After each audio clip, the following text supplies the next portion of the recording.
안녕하십니까. 국민의힘 나경원 의원입니다. 김민석 총리 후보자 임명 강행 시도와 또 더불어민주당의 국회 독주를 강력히 규탄하기 위해서 오늘 이 자리에 섰습니다. 먼저 김민석 총리 후보자 지명 철회를 촉구합니다. 존경하는 국민 여러분, 국무총리는 대통령을 보좌하고 국정을 총괄하며 민생을 꼼꼼히 돌보는 자리입니다. 단순히 여론이 나쁘지 않다는 이유만으로 임명할 수 있는 자리가 아닙니다. 이재명 정부의 김민석 국무총리 후보자 임명 강행 시도 그리고 더불어민주당 국회 독주는 이제 결코 묵과할 수 없는 수준에 이르렀습니다. 국민의 상식과 정의가 무너지는 이 현실 앞에서 이재명 정부와 더불어민주당에 준엄한 경고의 말씀을 드리고자 합니다. 우리는 그동안 참을 만큼 참았습니다. 그동안 여야 합의를 위해 최대한 인내하며 협조해 왔습니다. 국정이 멈추지 않게 하려고 웬만한 사안에 양보하고 동의하고 물러섰습니다. 그런데 이제는 선을 넘었습니다. 도대체 여야 합의라는 이름으로 야당이 할 수 있는 것이 무엇입니까? 여당의 일방 통행 속에서 야당의 목소리는 철저히 무시당하고 있습니다. 말 그대로 여당 독주입니다. 말로만 협치를 외치지 지금 끝없는 강요와 굴종을 요구하고 있습니다. 협치라는 말로 국민을 기만하지 마십시오. 한덕수 총리와 김민석 총리를 비교합니다. 한덕수 총리는 정통 관료 출신으로 민주당의 정권에서도 민주당이 내놓고 인사청문을 받은 후보였습니다. 자료를 1000건이나 요구하며 철저한 검증을 요구했던 민주당입니다.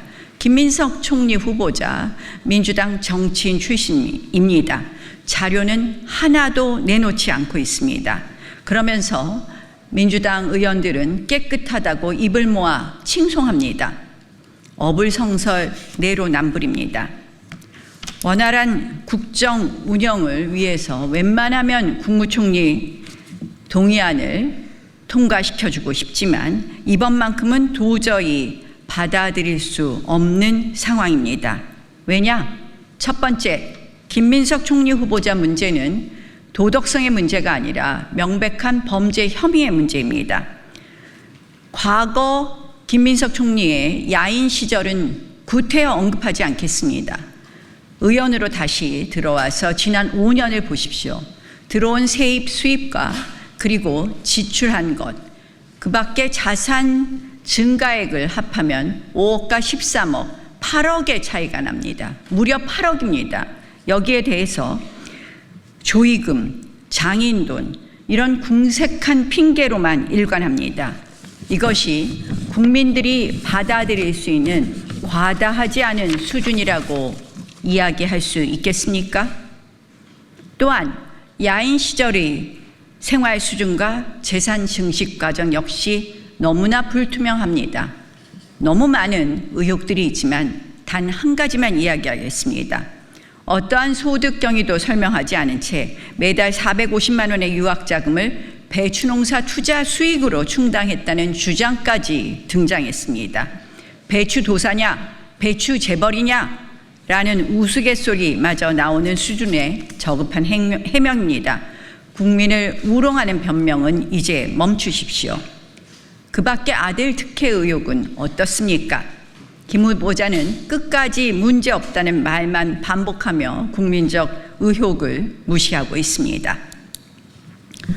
그럼 이 범죄 혐의는 도대체 무엇인가?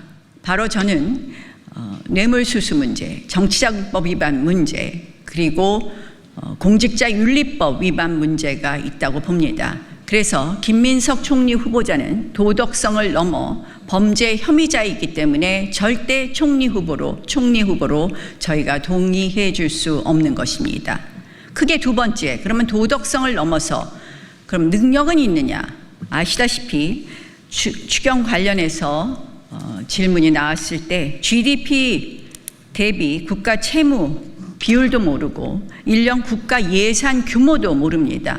총리라는 자리가 어떤 자리입니까? 안살림을 하는 자리입니다.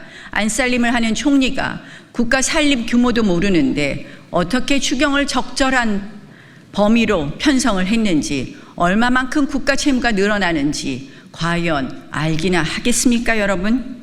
이런 국무총리 후보자 역량도 부족하다는 것이 명백히 드러났습니다. 세 번째로, 이렇게 능력도 없고 또 범죄 혐의까지 있으니까 청문회를 어떤 식으로 끌고 갔습니까? 이 청문회를 주진우 의원 청문회로 끌고 갔습니다. 민주당은 너는 깨끗하냐, 털면 안 나올 줄 아느냐 식의 겁박도 서슴지 않고 있습니다. 생각나는 장면이 있습니다. 과거 박영선 장관 인사청문회에 여러 가지 의혹이 나오기 시작하니까 갑자기 그 당시 국민의힘 당대표였던 황교안 당대표의 의혹을 들추어내면서 이 청문회를, 본인 청문회를, 민주당의 장관 청문회를 황교안 당대표 청문회로 바꾸었던 그 과거가 생각납니다. 한마디로 메시지를 해명할 수 없으니 메신저를 공격하는 것입니다. 이것이 바로 입틀막, 민주주의의 파괴이고 독재의 서곡입니다. 이재명 대통령께 분명히 말씀드립니다. 어제 첫 시정연설에서 저희 야당은 최대한 예의를 지켰습니다. 저는 퇴장하는 이재명 대통령과 악수를 나누면서 분명히 말씀드렸습니다. 김민석 총리 후보자 지명 철회가 우리 야당의 뜻이다 라고 분명히 말씀드렸습니다. 이재명 대통령은 건성대답을 하고 자리를 떠버렸습니다. 이것이 과연 협치의 모습일까요? 어제 우리 당 의원들 여러 명이 국무총리 지명 철회에 대한 입장을 분명히 전했습니다. 이재명 대통령께서는 이번이 협치의 정치를 시작할 수 있는 첫 단추임을 명백히 인식하시고 김민석 총리 후보자를 지명 철회함으로써 협치를 시작해 주실 것을 요청합니다. 어제 대통령 연설을 들으면서 많은 걱정이 들기 시작했습니다. 그중 가관인 것이 바로 평화가 밥이고 경제라는 부분이었습니다. 평화가 어떻게 만들어지겠습니까? 안보 없는 평화가 가능하겠습니까? 튼튼한 한미 동맹과 자유 진영과의 연대만이 강한 국방력, 강한 안보를 만듭니다. 그런데 나토에 참석하지 않은 그 시그널은 과연 무슨 시그널이겠습니까?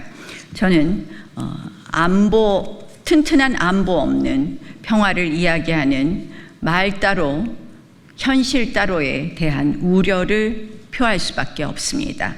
추경에 대해서도 한 말씀 드리겠습니다. 추경 여러 가지 문제가 많이 있지만 그 중에 하나가 바로 지역화폐를 사용한 추경의 집행입니다.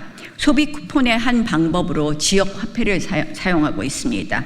아시다시피 지역화폐는 용처가 학원, 병원에 이르기까지 소상공인, 서민 민생을 살리는 것과는 거리가 있는 것 잘 아실 겁니다. 오늘의 상품권은 오로지 시장과 전통시장과 시장에 한해서 사용할 수 있습니다. 또한 지역화폐는 코나아이라는 이재명 대표주로 알리는 그 플랫폼을 이용해야 되는 것 잘 아실 겁니다. 결국 이 추경이 진짜 민생을 살릴 수 있는 추경인지 묻고 싶습니다. 또 하나 추경에서 문제가 있습니다. 바로 태양광 등 신재생 예산은 증액하면서 원자력 증액은 0원입니다. 이재명 대통령 후보 시절에는 원전에 대해서 탈원전을 언급하지 않았지만 사실상 탈원전의 희동이라고 봅니다. AI를 이야기하면서 이렇게 탈원전의 정책을 지속적으로 추진한다면 과연 AI의 기본인 전력 수급이 가능할지 묻고 싶습니다. 제가 오늘 이 자리에 쓴 것 중에서 가장 중요한 것은 바로 2시에 예정된 본회의에서 법사위원장과 예결위원장을 강행 통과한다는 것입니다. 여러분, 국회는 오랜 관행과 역사가 있습니다. 국회의장과 법사위원장은 반드시 1당과 2당이 나누어 한다는 것입니다.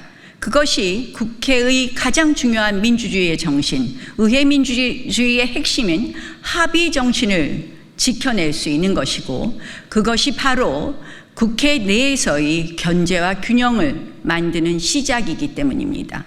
민주당은 지난 21대 국회에서 1년가량 국회의장과 법사위원장을 독식했다가 결국은 법사위원장을 되돌려 주었습니다. 다시 22대가 시작한 후 국회의장과 법사위원장을 모두 가져가 버렸습니다. 지난 1년은 대통령 거부권이라도 있습니다. 이제 민주당은 온갖 악법들을 일방적으로 통과시키겠다고 예고하고 있습니다. 상법 개정안, 노란봉투법. 이제 우리의 의견을, 야당의 의견을, 야당을 지지했던 41%의 국민 의견은 하나도 담을 그릇이 없습니다. 민주당의 스케줄대로, 민주당이 원하는 대로 법사위와 국회 본회의를 통과시키고 말면 되는 것입니다. 국민 여러분, 간절히 호소합니다. 법사위원장, 예결위원장, 아무것도 아닌 자리가 아닙니다. 야당이 야당으로서의 역할을 할 수 있는 최소한의 시작입니다. 법사위원장과 예결위원장을 모두 가지겠다는 것은 한마디로 국회의 합의민주주의, 국회의 의회 민주주의를 모두 파괴시키고 의회 독재로 이재명 대통령 1인 독재의 시대를 완성하겠다는 것입니다. 말로만 협치를 외치며 독재를 빠르게 시작하고 있습니다. 오늘 본회의에서 국회의장께서는 법사위원장과 예결위원장 표결을 하지 말아야 합니다. 철회해 주실 것을 요청합니다. 그리고 여당에게도 요구합니다. 더 이상 이제 제1여당으로서 국회를 파괴하지 말고 법사위원장 국민의힘에게 돌려주십시오. 고맙습니다.